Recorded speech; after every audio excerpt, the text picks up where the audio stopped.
शहाजी बापूंनी एक गौप्यस्फोट केला आहे की संजय राऊतही आमच्या सोबत येणार होते.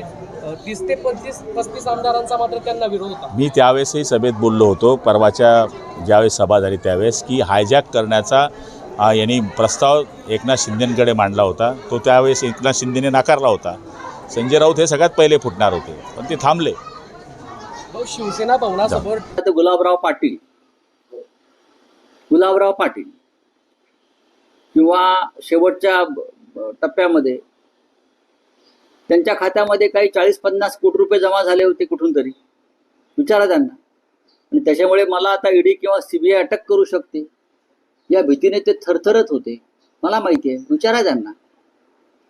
त्यांच्या बँकेत त्यांच्या खात्यात जी रक्कम जमा झाली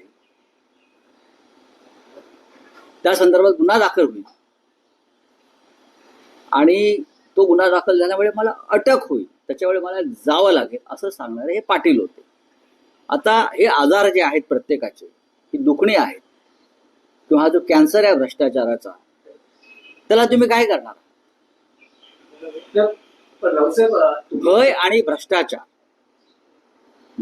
आणि भ्रष्टाचार या दोन गोष्टीमुळे आमदार आणि खासदार शरद पवार साहेबांचे पण सोडून गेले आणि शिवसेनेचे सोडून गेले. भय आणि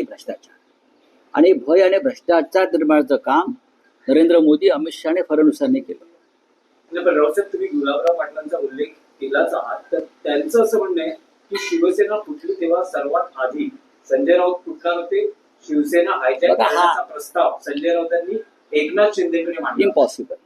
आता हा तुम्ही जो मोबाईल मधून मला प्रश्न विचारून दाखवताय, अहो त्याला काय, त्याचं काय मनावर घेता येते? पळून गेलेलं डरपोक माणूस आहे, सोडून द्या.